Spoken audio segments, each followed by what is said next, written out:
한번 따라하실까요? 완성된 축복을 믿어야 축복입니다. 이런 제목으로 말씀 은혜를 나누기 원합니다. 지지난주에 제가 기독교의 종말론에 대해서 말씀을 드린 적이 있습니다. 혹시 기억나시나요? 2부 예배 때 제가 물었더니 표정이 어떤지 아십니까?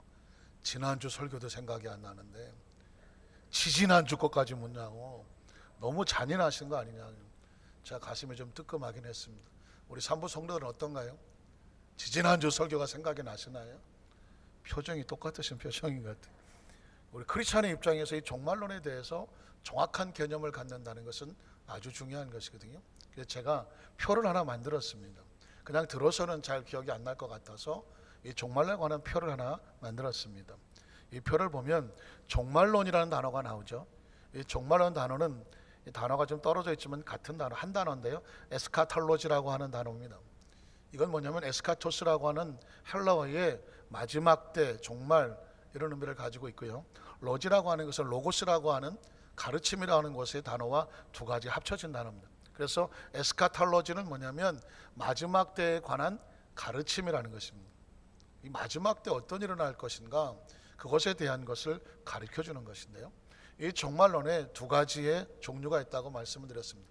개인적인 종말이죠. individual eschatology라고 말하는 거죠. 개인적인, 각 개인이 종말을 당하는 거죠. 사실 우린 다 알고 있는 이야기입니다. 지난번에 말씀을 드렸겠지만 몇 년도에 태어나서 몇 년도에 세상을 떠났다. 묘비명에 가면 다 이렇게 숫자가 적혀져 있지 않습니까?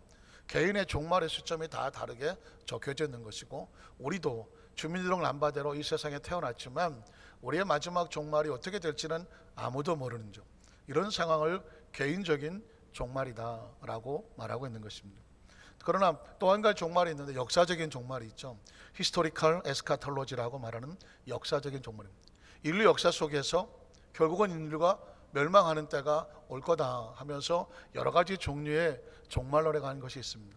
이건 우리가 알든 모르든 믿든 안 믿든 피하든 피하고 싶지 않든 이건 인류의 삶 가운데 언젠가는 닥칠 그런 것이라는 것을 알고 있습니다.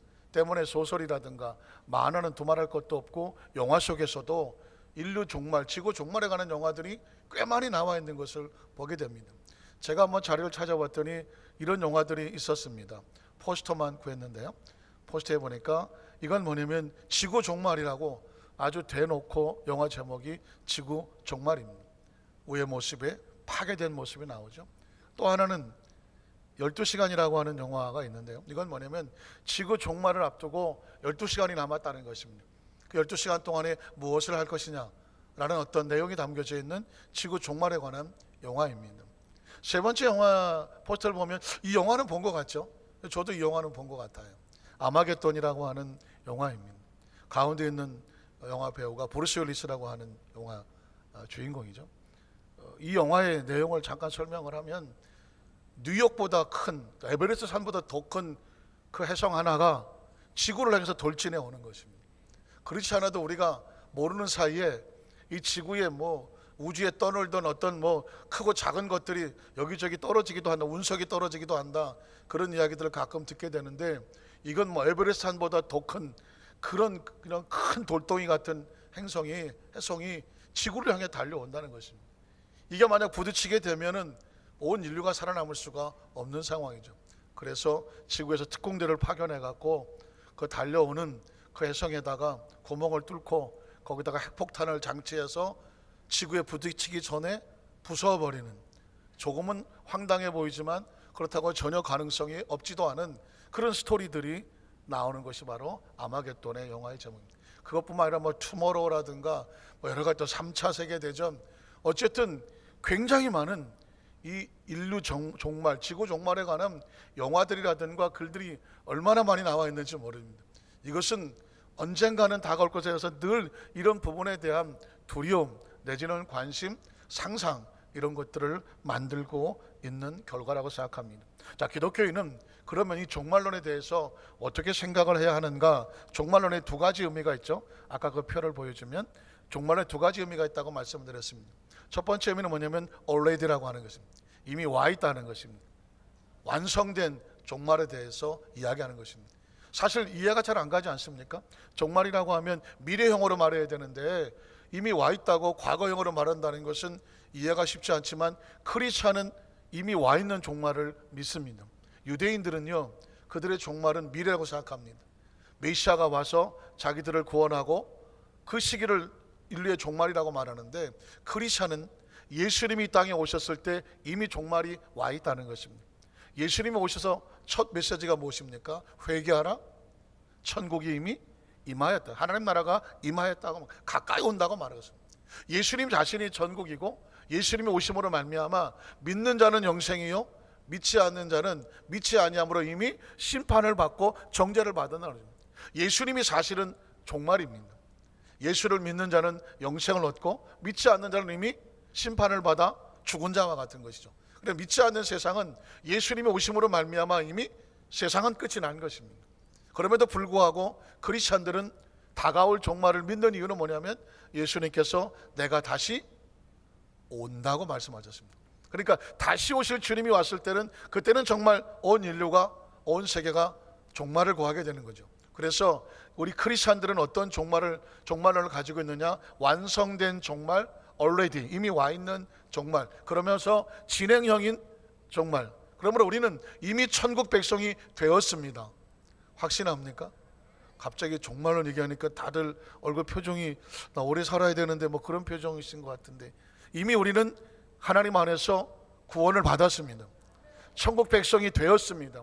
그러면서 우리는 다가올 종말 예수 그리스도의 재림을 우리가 준비하고, 또 그 안에 우리가 인디비주얼 개인적인 종말을 만난다면 또 준비하고 천국에 자연스럽게 하나님의 나라 속에 들어가면 되는 줄로 믿습니다. 그러니까 종말론이라는 단어가 나오면 전혀 두려워할 이유가 없는 거예요. 전혀 낙심해서도 안 됩니다. 이미 우리는 하나님의 자녀로서 그 종말론 안에 구원받은 백성이 되었습니다. 이 땅에 살아 숨쉬는 동안에 우리가 받은 구원의 은총을 세상에 전하며 살고, 우리가 각 개인적으로 또는 뭐 역사적으로 하나님 앞에 서게 될 때에 기쁨으로 그 안으로 하나님의 나라 속으로 들어가면 되는 거예요. 믿으십니까? 표정들이 약간 종말 얘기하면은 조금 어두우려고 하는데, 기독교회는 세상은 종말이라고 말하지만 크리스찬은 새로운 시작입니다. 한번 따라하세요. 크리스찬은 하나님의 나라 속에 새로운 시작을 기다립니다. 준비합니다. 이 개념이 머릿속에 필요한 것은 뭐냐면 하나님의 나라는 완성이며 진행입니다. 제가 지난주 설교할 때도 치료도 완성이며 진행이다. 이미 예수님께서 채찍에 맞으심으로 말미암아 너희가 이미 나음을 입었느니라고 말했습니다.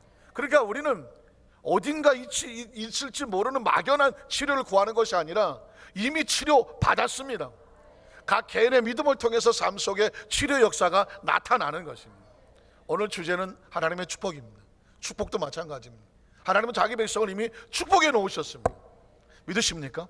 이미 축복해 놓았으며 그 축복을 믿는 자들에게 개인의 삶 속의 축복이 진행이 되는 것이죠. 오늘 성경 본문을 들어가 보겠습니다. 고린도서 8장 9절에 보면 우리 주 예수 그리스도의 은혜를 너희가 알거니와, 그리스도 예수의 은혜를 알아야 됩니다. 그 은혜는 뭐냐? 그는 부유한 자입니다. 창조주가 부족할 것이 없지 않습니까? 부유하신 이로서 너희를 위해서, 우리 자신을 위해서, 한 사람 한 사람을 위해서 예수께서 스스로 가난하게 되셨다는 것입니다. 스스로 가난하게 된 이유가 뭔지 아십니까? 우리로 하여금 그 가난 때문에 말미암아 우리로 무엇하게 원하십니까? 부유하기를 원하십니다. 예수님의 뜻을 아셔야 돼요. 그의 십자가의 대가는 뭐냐? 너희로 부유케 하려 하심이라. 믿으십니까?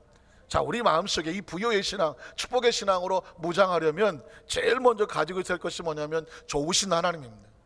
우리 첫 번째로 자기 백성을 복되게 하기 원하시는 하나님의 모습 한번 따라 하실까요? 자기 백성을 복되게 하기 원하시는 하나님의 모습입니다.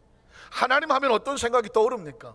아마 각자 머릿속에 하나님에 대한 그림을 그려보라고 하면 각자가 아마 다 다를 것입니다. 중요한 것은 뭐냐면 반드시 하나님은 자기 백성을 복되게 하기 원하신다. 복의 하나님이라는 사실을 가슴에 새기셔야 돼요. 그려낼 수 있어야 되는 거예요. 왜냐하면 성경은 온통 복의 하나님을 말씀하고 있습니다. 창세기 1장 26절로 28절에 보니까 하나님이 이르시되 우리 형상을 따라 우리 모양대로 우리가 사람을 만들고 그들로 바다의 물고기와 하늘의 새와 가축과 온 땅과 땅에 기는 모든 것을 다스리게 하시고 하나님이 자기 형상과 하나님의 형상대로 사람을 창조하시되 남자와 여자를 창조하시고 하나님이 그들에게 뭘 주십니까?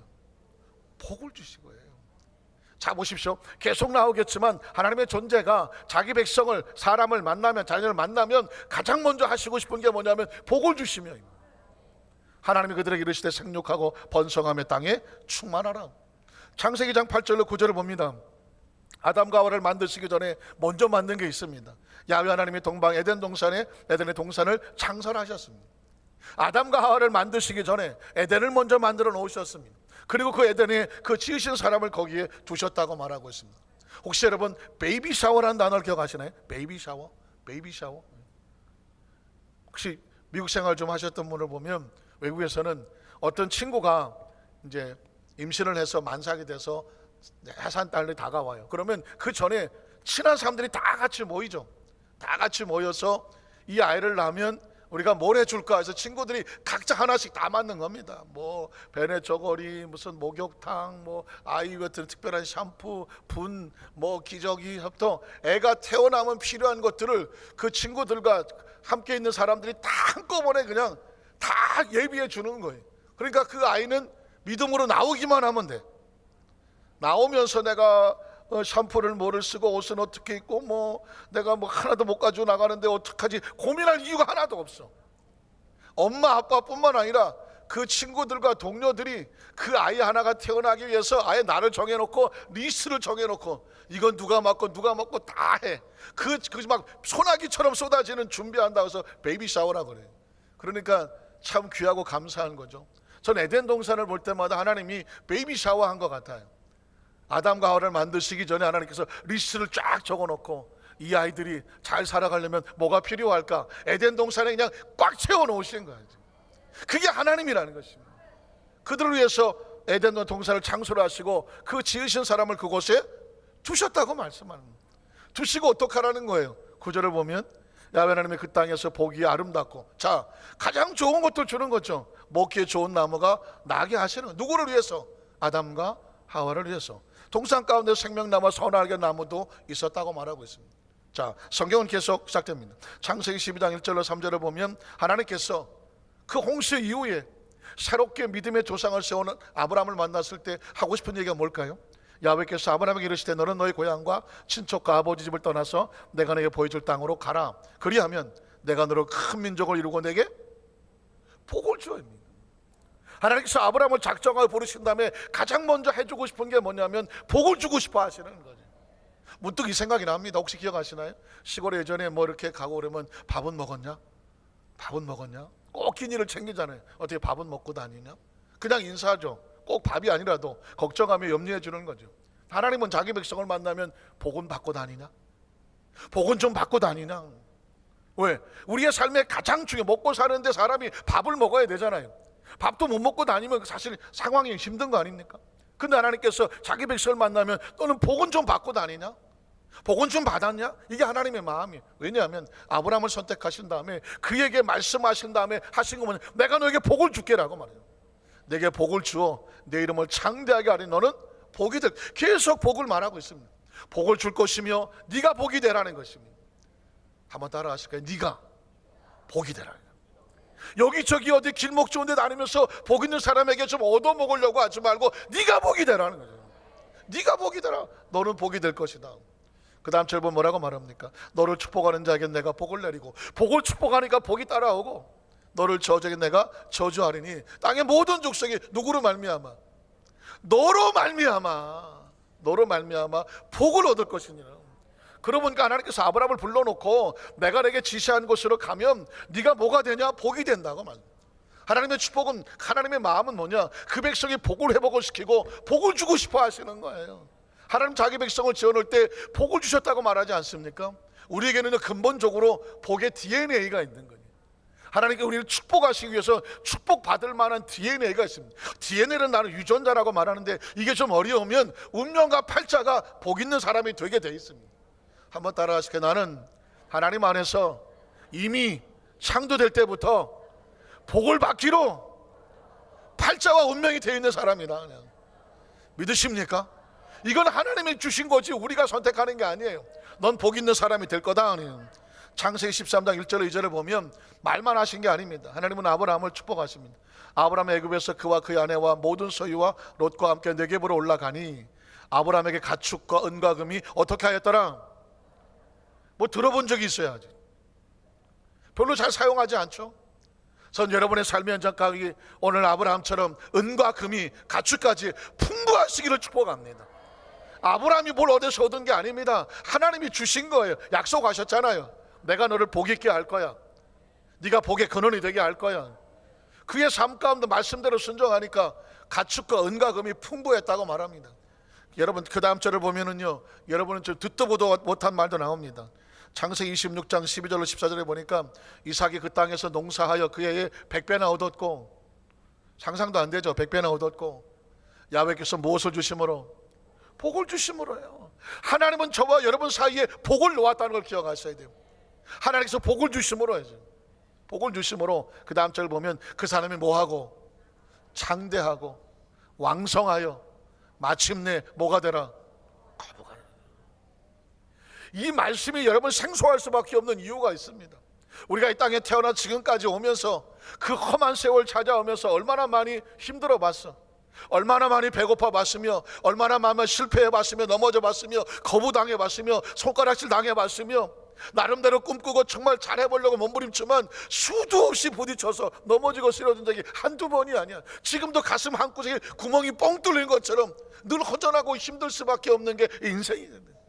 근데 하나님께서는 자기 백성에게, 아브라함도 그랬고 이삭이 그랬고, 힘들고 어려운 것 같지만 하나님 말씀합니다. 내가 너에게 원하는 건 뭔지 아냐? 난 네가 거부가 되기를 원해. 창대하기를 원해. 왕성하기를 원해. 이유가 있어요. 그 사람은 하나님의 사람이다. 하나님 그를 사용하기 원하시는 것이 있습니다. 이 시간 저와 여러분 머릿속에, 의식 속에, 사고 속에 사고를 바꾸세요. 하나님은 나를 창대하게 원하신다. 창대, 그냥 왕성, 거부, 이걸 우리 마음속에 새겨는 DNA가 그래. 하나님의 DNA가 그렇고 하나님 속에서 나온 우리의 DNA가 그래.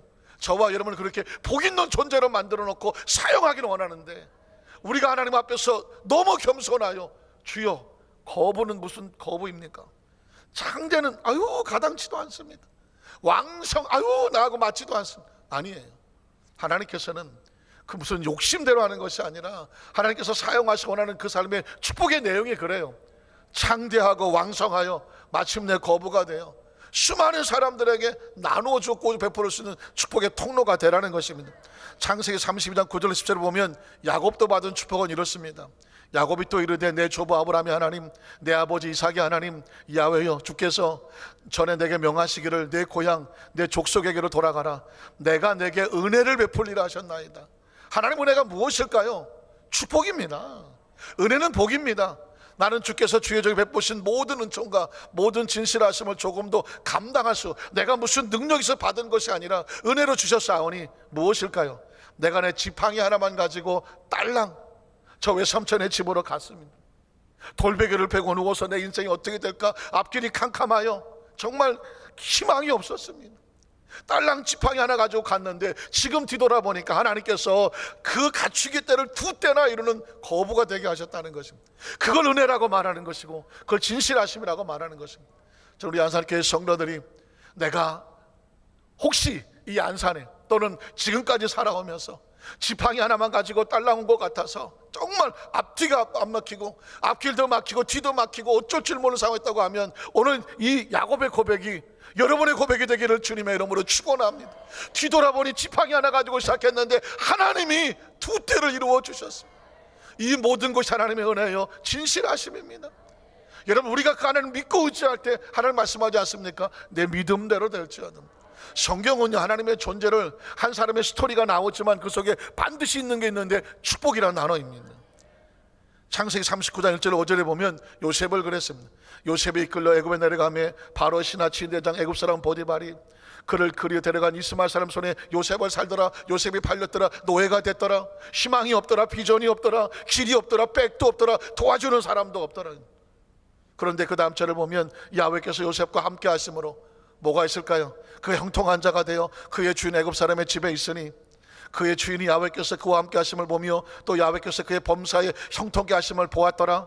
요셉이 그의 주인에게 은혜를 입어서 섬김에 그가 요셉을 가정 총무로 삼고 자기 소유를 다 그의 손에 위탁하니 뭐가 나올 만하지 않습니까? 그가 요셉에게 자기의 집과 그의 모든 소유물을 주관하게 한 때부터 야훼께서 요셉을 위해서 뭘 했을 것 같아요?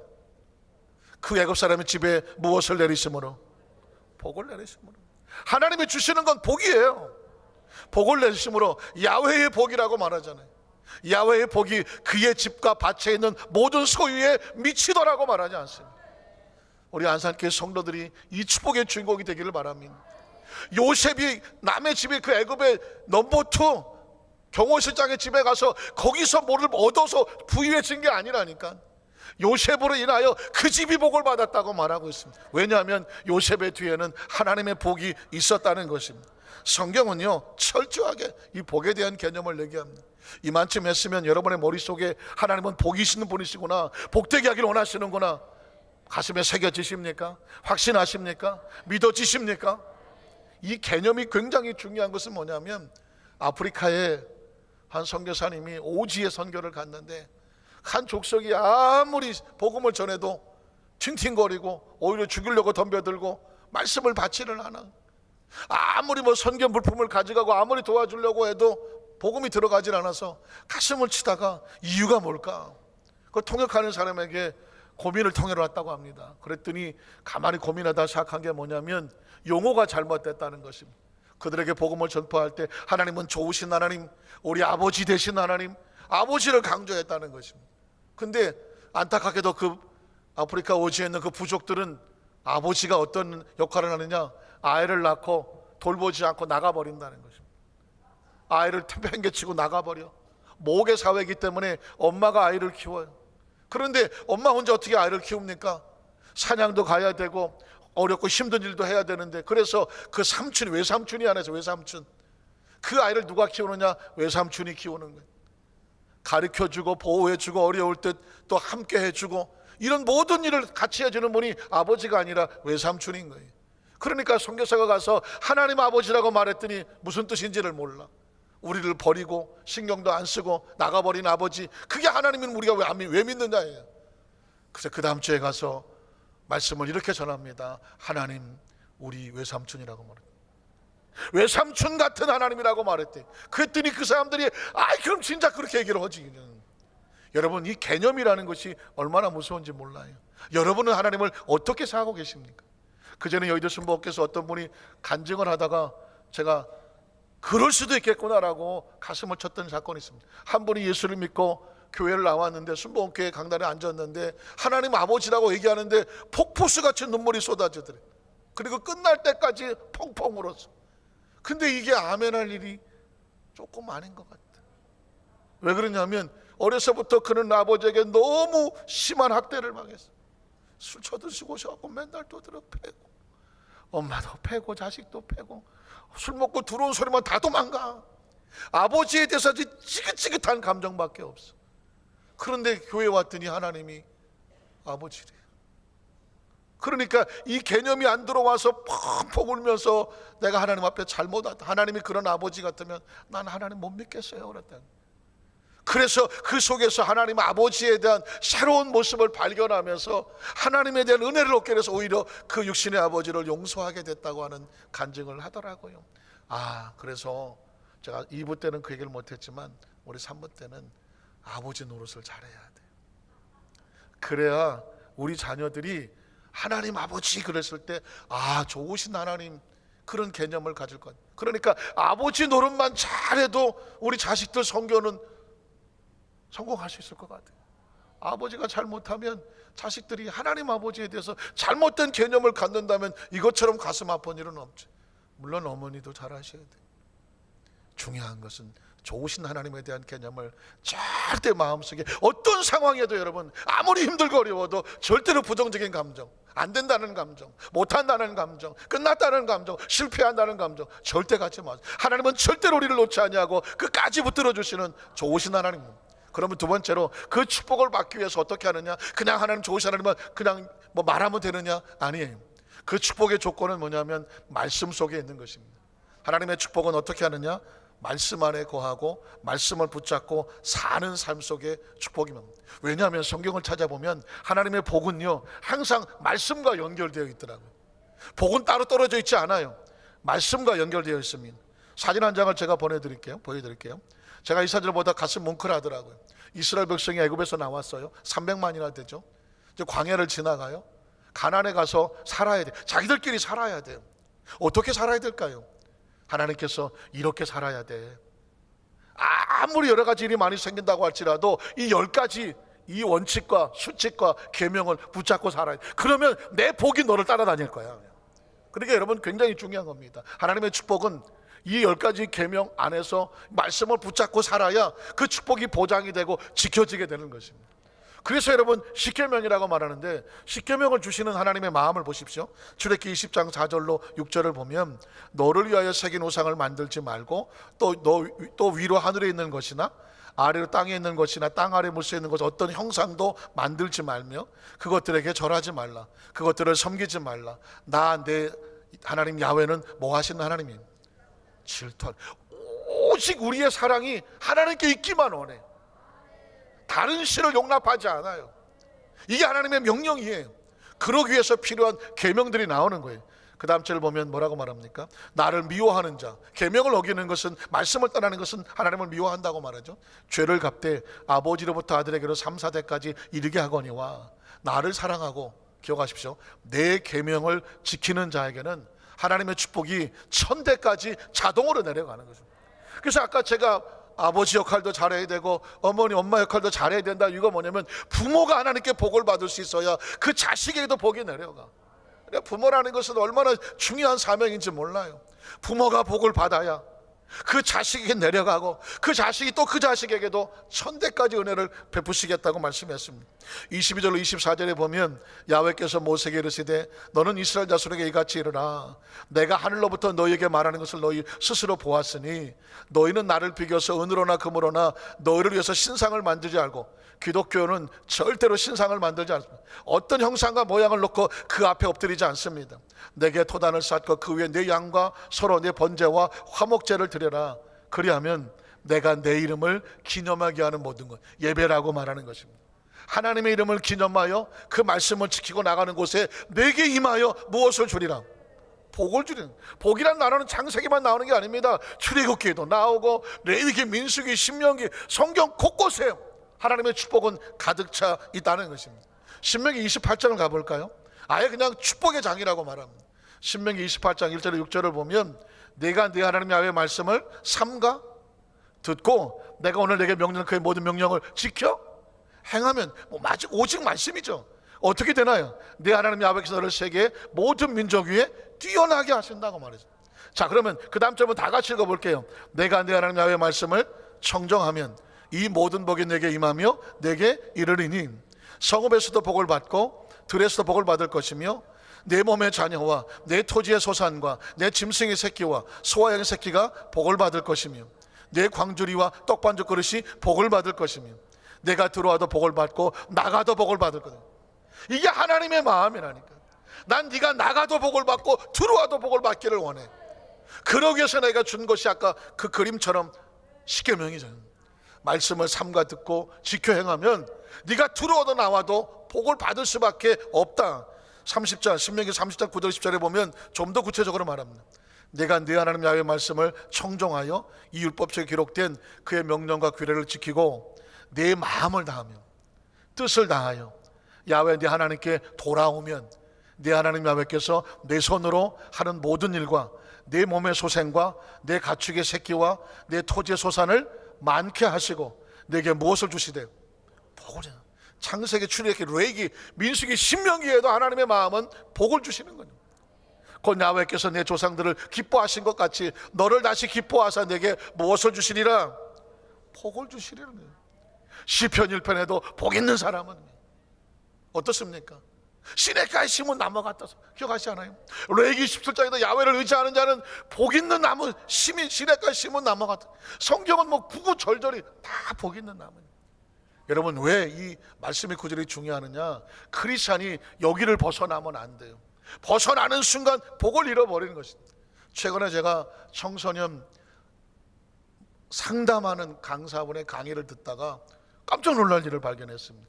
그분의 상담 내용 가운데 어떤 것이 있냐면, 초등학교 6학년 남학생들이 요즘 하고 노는 놀이가 뭐냐,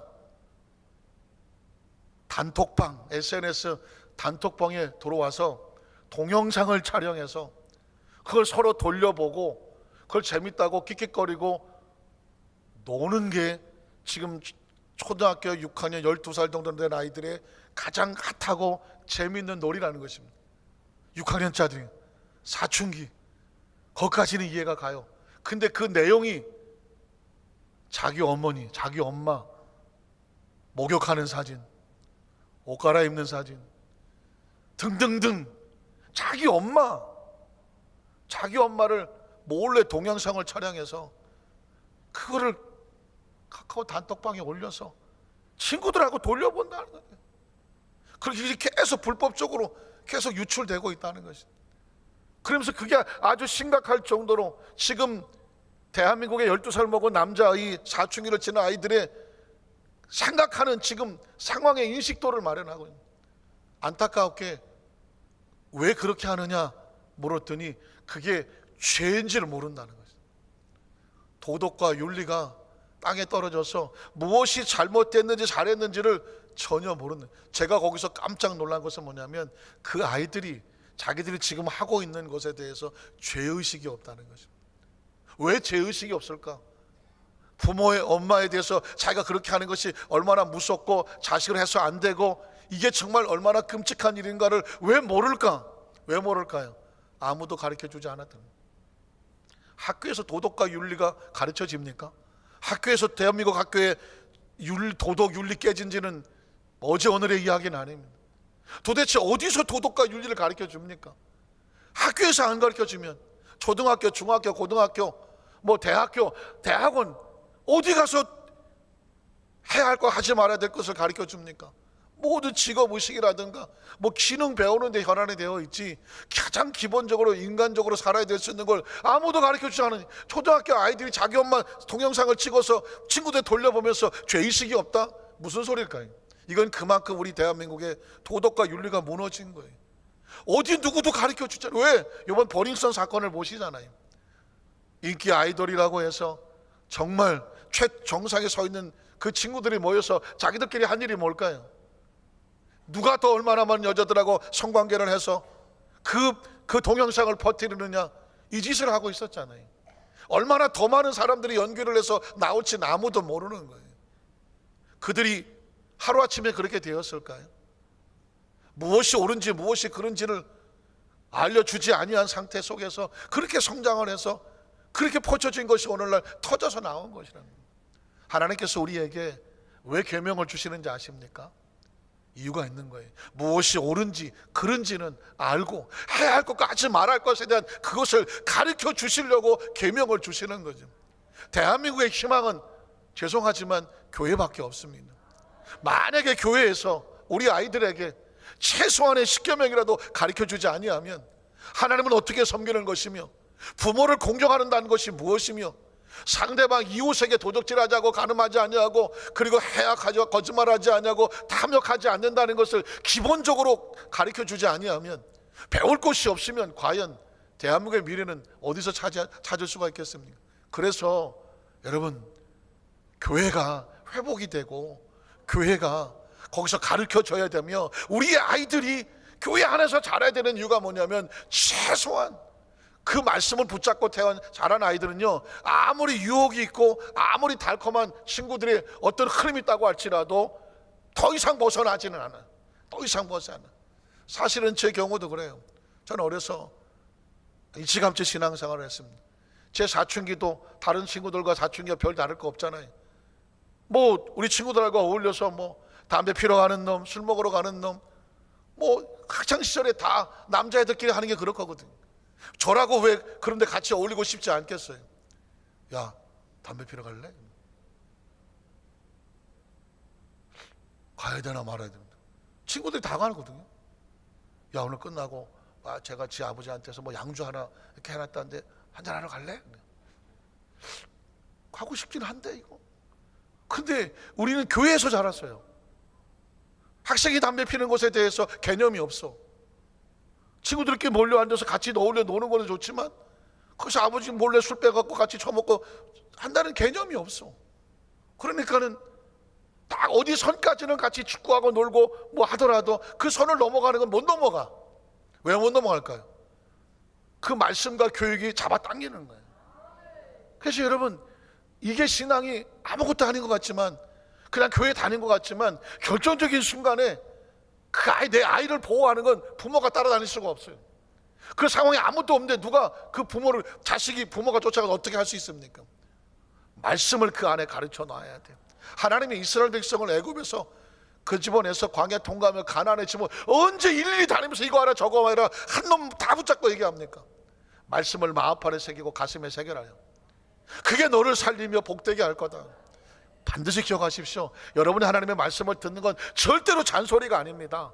결정적인 순간 하나님께서 나를 지키고 보호하여 그 주신 축복을 지켜낼 수 있도록 받을 수 있는 그릇 되게 하시는 그 하나님의 마음이 사랑인 것을 꼭 기억하시기를 주님의 이름으로 축원합니다. 그래서 마지막 세 번째로, 이제는 말씀이 계명으로 우리 가운데 온 것이 아니라 우리의 삶 속에 그냥 찾아와 주신 분이 바로 예수 그리스도입니다. 말씀이신 예수 그리스도께서 우리 가운데 축복을 완성하신 모습입니다. 요한복음 1장 1절로 3절에 보면 그래서 예수님이 말씀으로 오셨다라는 말을 합니다. 태초에 말씀에 계시니라, 이 말씀이 하나님과 함께 계셨으니 이 말씀은 곧 하나님이시니라. 그가 태초 하나님과 함께 계셨고 만물이 그로 말미암아 지은 바 되었으니 지은 것이 하나도 그가 없이는 된 것이 없다는. 왜 예수님을 말씀이라고 말했을까? 이스라엘 백성에겐 돌판으로 주었지만 이제 이 신약 시대에는 예수님이 그냥 말씀으로 우리 가운데 오셨어요. 예수를 믿으면 그 믿는 것이 우리 안에 말씀이 되어버린 거죠. 그리고 예수님께서 말씀으로 완성된 것을 누리게 하게 만들죠. 요한복음 1장 14절에 보면 말씀이 우리 가운데 거합니다. 말씀이 육신이 되어 우리 가운데 거하시며 우리가 그 영광을 보니까 아버지 독생자의 영광이요 은혜와 진리가 충만하더라. 예수님이 땅에 육신을 입고 오셨느냐? 그 약속의 말씀을 우리의 삶 속에 이루어 완성하시려고 오신 거죠. 예수님이 움직이면 어떤 일이 벌어지냐면요, 비어진 곳이 채워집니다. 성경은 그 이야기를 하고 채워주시는 것입니다. 누가복음 5장 1절로 7절에 보니까 무리가 몰려와서 하나님 말씀을 들을 때 예수는 게네사렛 호숫가에 서서 호숫가에 배 두 척 있는 것을 보시니 어부들은 배에서 나와서 그물을 씻는지라 하니, 예수께서 한 배 오르시니 그 배는 시몬의 배라. 육지에서 조금떼기를 청하시고 앉으사 배에서 무리를 가르치시더니 말씀을 마치시고 시몬에게 이르시되 깊은 데로 가서 그물을 내려 고기를 잡으라. 시몬이 대답하여 이르되 선생님, 우리들이 밤이 새도록 수고하시되 잡은 것이 없다. 텅 비었다는 거죠. 말씀에 의지하여 내가 그물을 내리이다 하고, 그렇게 하니 고기를 잡은 것이 심이 많아 그물이 찢어지는지라. 이에 다른 배 있는 동무들에게 손짓하여 와서 도와달라고 하던. 사랑하는 성도 여러분, 그 배가 채우며 잠게 됐다고 말하고 있습니다. 말씀을 따라 말씀을 의지하고 말씀대로 행하였더니 베드로의 빈 배가 채워졌다고 말합니다. 그 이야기는 뭘까요? 말씀이 찾아오면 비어진 곳이 채워집니다. 요한복음 2장에 보면 가나 어린 잔치도 마찬가지입니다. 그 잔치에 포도주가 떨어졌습니다. 근데 예수님께서 말씀을 명하십니다. 말씀대로 행하셨더니 그곳에 포도주가 가득 채워졌다고 말씀합니다. 이야기는 스토리로만 듣는 것이 아니라 그 주님의 맥심 메시지를 알아야 돼. 아, 말씀은 비어진 곳에 채우시는 역사가 있구나. 우리가 예수를 믿는다는 것은 우리 안에 말씀이 들어오면 우리의 삶의 축복이 회복이 되고 이미 완성한 것을 누릴 수가 있게 됩니다. 요한복음 6장에도 베세다 광야에 여러분 오병이어 기적을 하시지 않습니까? 비어진 광야에 예수님이 축복하시고 축사하셔서 그것을 채우고 넘치게 하십니다. 오늘 본문은 그게 요절입니다. 고린도서 8장 7절로 9절을 보겠습니다. 고린도서 8장 7절로 9절. 오직 너는 믿음과 말과 지식과 모든 간절함과 우리를 사랑하는 이 모든 일에 풍성한 것 같이 이 은혜에도 풍성하게 할지니라. 내가 명령을 하는 말이 아니요 오직 다른 이들의 간절함을 가지고 너희의 사랑하는 진실함을 증명하고자 함이로다. 우리 주 예수 그리스도의 은혜를 너희가 알거니와 그가 부유하신 자는 너희를 위해서 가난하게 되셨다. 그의 가난한 이유의 목적이 뭔지 아시는가? 그로 말미암아 너희로 어떻게 된다? 부유케 하려 하십니다. 한번 따라 하실까요? 그의 가난함으로 너희를 부유케 하려 하십니다. 믿으십니까? 중요한 것은 이 때문에 우리가 부유케 되는 이유는 뭐냐? 그의 가난하심으로 말미암아 우리를 부유케 하라는 것입니다. 말씀을 정리하기를 원합니다. 제가 그전에 어느 동남아시아 쪽에 비행기를 예약하려고 했더니 국적기를 하시겠습니까? 이렇게 묻더라고요. 저는 처음 들어봤어요, 국적기란 말을. 그래서 국적기가 뭡니까? 그랬더니 대한항공이나 뭐 아시아나를 국적기라고 그러는데요. 그래서 그래요? 그러면 그거 아닌 건 뭐 해줬더니 저가항공이라고 말한다고. 그래서 난 내가 이때까지 태어나면서 국적기란 말을 못 들어봤을까? 그래서 뭐 알았습니다, 국적기로 해주세요 해서 국적기로 예약한 적이 있고, 한 번은 또 저가항공이라고 그래서 장남들하고 캄보디아 갈 때 저가항공을 탔습니다. 나중에 알게 된 게 하나 있습니다. 이 국적기라고 하는 것은, 그리고 저가항공은 뭐가 차이가 납니까? 대한항공이나 아시아는 타면 뭘 줍니까? 기내식을 줍니다. 공짜로 줍니다. 저가항공을 탔더니 국물도 없습니다. 물은 주더라고요. 캄보디아를 가는데 한 6시간 가는데 아무것도 안 주더라고요. 그런데 재밌는 건 뭐냐면 그 기내 가운데에 진짜 맛있는 것들을 카트에 실어서 왔다 갔다 합니다. 저건 왜 왔다 갔다 안 했더니 돈 주고 사라네요. 내 참, 음료수 한 잔에 5,000원씩 달라 그러는데 내가 지금 사 먹고 싶은 마음이 굴뚝 같았으나 바가지 쓰는 것 같아서 안 사 먹었네. 쫄쫄이 굶고 내렸어요. 같이 갔던 목사님들이 그 티켓팅한 사람들에게 원성이 자자합니다. 그 비행기 안에서 쫄쫄이 굶기고 막. 근데 여러분, 대한항공과 아시아는 안 그렇습니다. 기내식에서 하는 건 모두 공짜. 혹시라도 여러분 가운데 그 공짜 아닌 줄 알고 안 먹고 계시면 계시죠. 예전에 70년대 뭐 60년대 미국 처음 갈 때요, 처음 간 사람들 많이 속았다고 합니다. 왜냐하면 비행기를 타려면 꼭 누가 얘기를 해줘. 비행기에서 음식 주는 거 절대 먹지 마, 엄청 비싸. 바가지 쓰면, 당신같이 촌티 팍팍 나는 사람은 아주 바가지 쓰는 거 먹지 마라. 그래서 LA 13시간 가는데요, 물만 먹고 아무것도 안 먹었다니. 뭘 갖다 놓으면 안 먹어요, 안 먹어요. 그래서 내려놓고는 그냥 그 자식들한테 배고파 죽겠다고 말해요. 그냥. 그러면 아니 어머니 그거 비행기에서 주는 거 다 왜 안 드셨어요? 했더니 나 같은 나를 갖다가 바가지 씌우려고 그래갖고는 내가 그렇게 눈치 없는 자네 안 먹었다고 막. 그래서 많은 사람들이 그 기내식을 안 먹고 그냥 내렸다고 하는 그런 에피소드가 있습니다. 제가 국적기라는 단어를 아까 2부 때 썼는데 뭔가 찝찝해서 다시 찾아봤어요. 그랬더니 국적기란 말이 뭐냐면 한 나라에 적을 둔 비행기를 국적기라고 그러는 거예요. 그래서 대한항공과 아시아나만 국적기가 아니었어. 저가 비행기도 다 국적기였어. 근데 지금 항공사에서 잘못 쓰고 있는 거고요. 정확히 말하면 대한항공과 아시아나는 FSC 풀 서비스 캐리어예요. 그러니까 공짜로 모든 것이 서비스가 된다는 거예요. 그러면 저가 항공은 뭘까요? 로우 코스트 캐리어예요. 그러니까 가격이 싸기 때문에 서비스가 없다는 거예요. 여러분 잘 계산하셔야 돼요. 예수를 믿고 천국을 가는 비행기는 로우 코스트 캐리어가 아니에요. 저가 항공이 아니에요. 풀 서비스 캐리어예요. 예수님이 오셔서 너희가 이 땅에 삶을 살다 필요한 것은 내가 다 예비해 줄게 해요. 그게 하나님의 마음인 거예요. 저는 이 강단에서 우리 성도들에게 그 얘기를 해주고 싶어 하는 거예요. 이 땅에 살면서 아무것도 염려하지 마라. 오직 기도와 간구, 너희 구할 것을 하나님께 아뢰기만 하래. 그러니까 그동안 우리가 너무 쓸데없는 걱정을 한 거예요. 여러분 말씀 안에 서서 하나님과의 관계에 성공하십시오. 하나님은 지금 우리를 도와주시려고 기다리고 계셔. 구하고 찾고 문을 두드리면 하나님이 주신다고 말했어. 세상에 어떤 부모가 부모가 도와주려고 하는데 부모 도움 안 받겠다고 혼자 막 생고생을 하고 있을 때 그거를 잘했다 이놈아 그렇게 보는 사람이 누가 있어요? 어떻게든지 좋은 모습 속에서는 자녀를 도와주고 싶은 거예요. 하나님 우리 아버지는 좋으신 하나님입니다. 그 하나님의 은혜 속에서 이 시간 이어 나갈 때는 좋으신 하나님을 끌어안고 완성된 축복을 누리며 나가는 우리 성령 되시기를 주님의 이름으로 축원합니다.